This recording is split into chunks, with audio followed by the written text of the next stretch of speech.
नमस्कार दोस्तों, आज का सत्र आप सभी के लिए परीक्षा की दृष्टि से अत्यधिक महत्वपूर्ण है। तो बिना देर किए हम प्रश्नों की ओर चलते हैं। प्रश्न नंबर पहला आपके सामने है। मैथिली शरण गुप्त की रचना है परिवर्तन, भारत भारती, नीरजा, कामायनी। तो दोस्तों मैं आपको बता दूं कि जो परिवर्तन है यह परिवर्तन कृति सुमित्रानंदन पंत की है। प से परिवर्तन और प से पंत, इस तरीके से आप इसे याद रख सकते हैं। कामायनी, अगर हम कामायनी की बात करें तो कामायनी जयशंकर प्रसाद की एक महत्वपूर्ण कृति है जो प्रसिद्ध कृति है, जिसमें श्रद्धा, मनु, इड़ा ये 3 पात्र हैं। अगर हम नीरजा की बात करें तो नीरजा, यामा, सांध्य गीत ये सभी रचनाएं महादेवी वर्मा की है। तो मैथिली शरण गुप्त की जो रचना है वह है भारत भारती। भारत भारती के लिए मैथिली शरण गुप्त को राष्ट्रकवि की उपाधि मिली थी। आधुनिक युग का मीरा किसे कहा जाता है? मीराबाई को, महादेवी वर्मा को, सुभद्रा कुमारी चौहान को, इनमें से कोई नहीं। तो आधुनिक युग का मीरा महादेवी वर्मा को कहा जाता है। आदि और प्रतिध्वनि किस विधा की रचना है? तो सबसे पहले आप मुझे यह बताइए कि आदि और प्रतिध्वनि रचना किसकी है? तो यह जयशंकर प्रसाद की रचना है और इसकी विधा क्या है? कहानी। आदि और प्रतिध्वनि कहानी है। कंकाल, तितली, इरावती ये सभी रचनाएं जो है ये भी जयशंकर प्रसाद के उपन्यास हैं। भाषा योग वशिष्ठ के लेखक का नाम लिखिए। तो भाषा योग वशिष्ठ के लेखक का नाम क्या है? रामप्रसाद निरंजनी, विट्ठलनाथ, गोकुलनाथ, सदा सुखलाल। तो भाषा योग वशिष्ठ के लेखक है रामप्रसाद निरंजनी। निम्नलिखित कथनों में से एक कथन सही है, उसे पहचान कर लिखिए। ध्रुव स्वामिनी नाटक के लेखक डॉक्टर रामकुमार वर्मा है। क्या भूलूं क्या याद करूं उपन्यास विधा की रचना है। गोदान के लेखक प्रेमचंद है। मित्रता निबंध के लेखक डॉक्टर श्याम सुंदर दास है। तो मैं आपको बता दूं, ध्रुव स्वामिनी एक नाटक है, इसकी विधा नाटक है, लेकिन इसके जो लेखक हैं ध्रुव स्वामिनी के लेखक जयशंकर प्रसाद है, न कि डॉक्टर रामकुमार वर्मा। क्या भूलूं क्या याद करूं उपन्यास विधा की रचना है? नहीं। क्या भूलूं क्या याद करूं ये आत्मकथा है और इसे लिखा है हरिवंश राय बच्चन ने। गोदान के लेखक प्रेमचंद है, तो यह कथन बिल्कुल सही है कि गोदान मुंशी प्रेमचंद का एक प्रसिद्ध उपन्यास है। ठीक है। मित्रता निबंध के लेखक डॉक्टर श्याम सुंदर दास है। तो मित्रता आपके पाठ्यक्रम में है और मित्रता के लेखक श्याम सुंदर दास नहीं बल्कि आचार्य रामचंद्र शुक्ल है। तो इसका सही उत्तर मैंने आपको पहले ही बता दिया था कि गोदान के लेखक प्रेमचंद हैं। रामचरितमानस के रचयिता कौन है? ऑप्शन ए तुलसीदास, सूरदास, रस खान, मीराबाई। तो रामचरितमानस के रचयिता हैं तुलसीदास। रामचरितमानस तुलसीदास की एक सर्वश्रेष्ठ कृति है।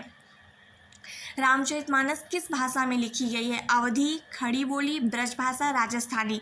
तो दोस्तों रामचरितमानस जो है वो अवधी भाषा में लिखी गई है। रामचरितमानस किस पद्धति में लिखी गई है? दोहा, सोरठा, दोहा, चौपाई, सोरठा, दोहा, हरिगीतिका, चौपाई।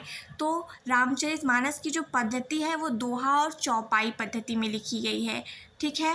इसके बाद रस मीमांसा के लेखक हैं आचार्य रामचंद्र शुक्ल, गुलाब राय, भागवत शरण उपाध्याय, जयप्रकाश भारती।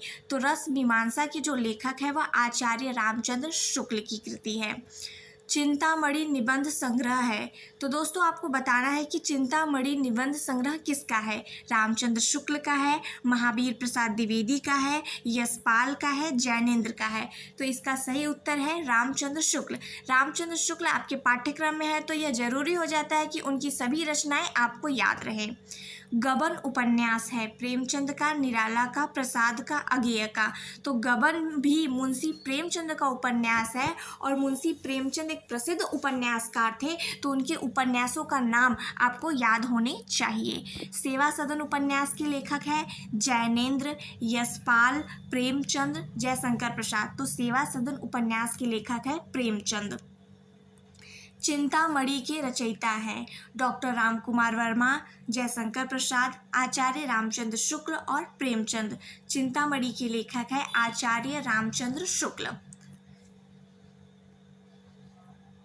जयशंकर प्रसाद का नाटक नहीं है। आपको इसमें से बताना है कि वह कौन सा नाटक है जो जयशंकर प्रसाद का नहीं है।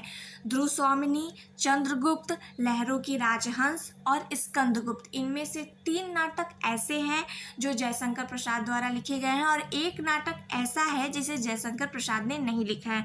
तो दोस्तों मैं आपको बता दूं, ध्रुव स्वामिनी, चंद्रगुप्त और स्कंदगुप्त ये तीनों ही नाटक जयशंकर प्रसाद के हैं। इनमें से शेष बचा नाटक लहरों की राजहंस, यह मोहन राकेश का है। अपनी खबर आत्मकथा है। पांडे बेचन शर्मा उग्र की है, डॉक्टर राजेंद्र प्रसाद की है, हरिवंश राय बच्चन की है या श्याम सुंदर दास की है। तो दोस्तों आपको बताना है कि अपनी खबर आत्मकथा किसकी है। तो अपनी खबर आत्मकथा पांडे बेचन शर्मा उग्र की है। हंस पत्रिका के संपादक थे मुंशी प्रेमचंद, जयशंकर प्रसाद, निराला, महादेवी वर्मा। यहाँ सूर्यकांत त्रिपाठी निराला की बात हो रही है, तो हंस पत्रिका के संपादक कौन थे? प्रेमचंद। हंस पत्रिका के संपादक मुंशी प्रेमचंद थे। आकाशदीप के लेखक हैं अमरकांत, आचार्य रामचंद्र शुक्ल, जयशंकर प्रसाद, निराला। तो आकाशदीप के लेखक हैं आचार्य रामचंद्र शुक्ल। दोस्तों आप यह कोशिश कीजिए कि आपके पाठ्यक्रम में जितने भी लेखककार हैं और जितने भी कवि हैं, उनकी जितनी भी कृतियाँ हों वह आपको याद हो। यदि उन्होंने पत्र पत्रिकाओं को प्रकाशित किया है तो आप कोशिश कीजिए उन पत्र पत्रिकाओं को भी स्मरण रखने की। शुक्ल युग के प्रसिद्ध उपन्यासकार रागे राघव है, धर्मवीर भारती हैं, भगवती चरण वर्मा है, मन्नू भंडारी है। तो शुक्ल युग के जो प्रमुख उपन्यासकार थे वह भगवती चरण वर्मा थे। इन्होंने चित्रलेखा, भूले बिसरे चित्र और टेढ़े मेढ़े रास्ते जैसे कई महत्वपूर्ण और प्रसिद्ध उपन्यास लिखे हैं। तो यहाँ पर आपको भगवती चरण वर्मा के 3 उपन्यास मिल जाते हैं। पहला है चित्रलेखा, दूसरा है भूले बिसरे चित्र और तीसरा है टेढ़े मेढ़े रास्ते। तो अगला प्रश्न है उपन्यास भूले बिसरे चित्र के लेखक कौन है, जो कि मैं आपको पहले ही बता चुकी हूँ, भगवती चरण वर्मा है। शुक्लोत्तर युग के प्रमुख हिंदी आलोचक हैं। आपके पास क ख ग घ 4 ऑप्शन है, जिसमें से एक है आचार्य हजारी प्रसाद द्विवेदी, पंडित नंद दुलारे वाजपेयी, या तो फिर विकल्प क और ख दोनों हैं या उपर्युक्त में से कोई नहीं। तो आपको बताना है इनमें से शुक्लोत्तर युग के जो प्रमुख आलोचक हैं वो आचार्य हजारी प्रसाद द्विवेदी और नंद दुलारे वाजपेयी दोनों हैं। लहरों के राजहंस के लेखक कौन है? तो सबसे पहले आप मुझे यह बताइए कि लहरों की राजहंस किसने लिखा है। कमेंट में कमेंट जरूर कीजिए। तो लहरों की राजहंस मोहन राकेश का है। निम्नलिखित कथनों में से कोई एक कथन सही है, उसे पहचान कर लिखिए। आपकी परीक्षा में इस तरीके के भी प्रश्न आते हैं। जब आप इस प्रकार के प्रश्नों का प्रैक्टिस करेंगे तभी वहाँ पर इस प्रकार के प्रश्नों का समाधान निकाल पाएंगे। तो दोस्तों आपके लिए सबसे अधिक महत्वपूर्ण है जितने ज़्यादा आप MCQs PYQ कर सकते हैं उतना कीजिए, क्योंकि 20 नंबर आपको केवल MCQ से मिलने वाले हैं। तो अब हम प्रश्न की तरफ चलते हैं। गोदान प्रेमचंद का प्रसिद्ध महाकाव्य है। हजारी प्रसाद द्विवेदी एक ख्याति लब्ध कवि हैं। संस्कृति के 4 अध्याय रामधारी सिंह दिनकर की कृति है। ममता कहानी के लेखक जयप्रकाश भारती है। इनमें से बताना है कि सही कथन कौन है। तो दोस्तों मैं आपको बता दूं, गोदान प्रेमचंद की कृति अवश्य है, लेकिन वह महाकाव्य नहीं है, वह एक उपन्यास है। यह मुंशी प्रेमचंद का एक प्रसिद्ध उपन्यास है। हजारी प्रसाद द्विवेदी रचनाकार अवश्य हैं, लेकिन उन्हें ख्याति कवि की दृष्टि से उन्हें ख्याति नहीं मिली है। वह एक आलोचक है, आलोचना की दृष्टि से वो उन्हें ख्याति मिली है। ममता कहानी के लेखक जयप्रकाश भारती है। तो दोस्तों ममता कहानी आपके पाठ्यक्रम में है, तो इसके लेखक कौन है यह तो आपको पता ही होगा। तो इसका सही उत्तर है संस्कृति के 4 अध्याय रामधारी सिंह दिनकर की कृति है। तो सही उत्तर तीसरा है। निम्न में से सही विकल्प का चयन करें। झूठा सच यशपाल का प्रसिद्ध काव्य है। डॉक्टर नगेंद्र ख्याति प्राप्त उपन्यासकार हैं। डॉक्टर राजेंद्र प्रसाद निबंधकार थे। गबन बालकृष्ण भट्ट की कृति है। तो दोस्तों मैं आपको पहले ही बता चुकी हूँ, जो गबन है वो बालकृष्ण भट्ट की नहीं बल्कि मुंशी प्रेमचंद की है। तो इसका सही उत्तर है डॉक्टर राजेंद्र प्रसाद एक निबंधकार थे। गबन उपन्यास है। आप इस प्रश्न का उत्तर कर चुके हैं। यह प्रश्न देने में आपको बिल्कुल आसानी होगी। गबन मुंशी प्रेमचंद का है। चिंतामणि निबंध संग्रह है, तो चिंतामणि किसका निबंध संग्रह है? आचार्य रामचंद्र शुक्ल का है। महावीर प्रसाद द्विवेदी का है। यशपाल का है। जैनेन्द्र का है। तो इसका सही उत्तर है आचार्य रामचंद्र शुक्ल। दोस्तों, आपको एमसीक्यूज के साथ कुछ महत्वपूर्ण तथ्य भी जानने चाहिए। तो आज के इस सत्र में हम महत्वपूर्ण लेखकों के संक्षिप्त जीवन परिचय को जानेंगे। तो सबसे पहले आचार्य रामचंद्र शुक्ल। मुझे नहीं लगता कि इनसे महत्वपूर्ण कोई हिंदी साहित्य में है। तो इनका जन्म सन 1884 ईस्वी में हुआ था। मृत्यु 1941 ईस्वी में। जन्म स्थान इनका अगोना है और इनके पिता का नाम है चंद्रबली शुक्ल और यह शुक्ल युग के प्रवर्तक हैं। आचार्य रामचंद्र शुक्ल के नाम पर ही शुक्ल युग का नाम रखा गया था, यह बात आप स्मरण रखेंगे।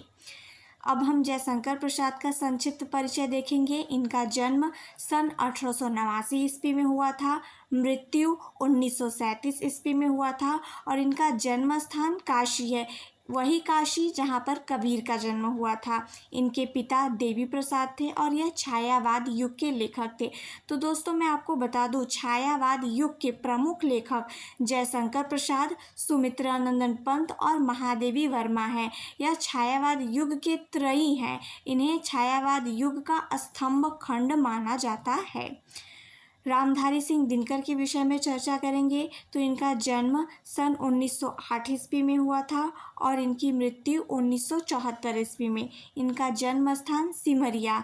सिमरिया कहाँ है? मुंगेर में है। और मुंगेर कहाँ है? बिहार में। बिहार का एक जिला है मुंगेर और मुंगेर में है सिमरिया, जहाँ पर रामधारी सिंह दिनकर का जन्म हुआ था। दोस्तों, आपको यह भी पता होना चाहिए कि इन्हें ज्ञानपीठ एवं पद्म भूषण से सम्मानित किया गया था। अब हम बात करते हैं सूरदास का। तो सूरदास का जन्म 1478 ईस्वी में, मृत्यु 1583 में। इनका जन्म स्थान क्या है? रुनकता। रुनकता में इनका जन्म हुआ था। इनके पिता कौन थे? रामदास। इसके बाद यह अष्टछाप एवं भक्ति काल के कवि है। सबको पता है कि सूरदास भक्ति काल के कवि हैं, लेकिन वह अष्टछाप के भी कवि थे। सूरसागर, साहित्य लहरी और सूर सरावली। सूर सरावली यहाँ पर होगा, टाइपिंग एरर है। तो दोस्तों, आप सूर सरावली ही इसे पढ़ें और समझें। तो सूरदास की महत्वपूर्ण कृतियाँ हैं सूरसागर, साहित्य लहरी और सूर सरावली। अब हम महादेवी वर्मा के संक्षिप्त जीवन परिचय को जानेंगे। इनका जन्म सन 1960 ईस्वी में हुआ था। इनकी मृत्यु 1987 ईस्वी में। इनका जन्म स्थान फर्रुखाबाद है और फर्रुखाबाद कहाँ है? उत्तर प्रदेश में। इनके पिता श्री गोविंद सहाय, इनके पिता का नाम गोविंद सहाय और माता का नाम श्रीमती हेम रानी था। और दोस्तों, आपको जानकर यह हैरानी होगी कि यह उत्तर प्रदेश विधान परिषद की सदस्य थी। प्रश्न यह पूछ सकता है कि इनमें से कौन सी लेखिका उत्तर प्रदेश विधान परिषद की सदस्य रह चुकी हैं? तो आपका उत्तर होगा महादेवी वर्मा। दोस्तों, यदि आपको यह सत्र अच्छा लगा हो तो वीडियो को लाइक कर दीजिए। अगले सत्र के इंतजार में रहिए। धन्यवाद।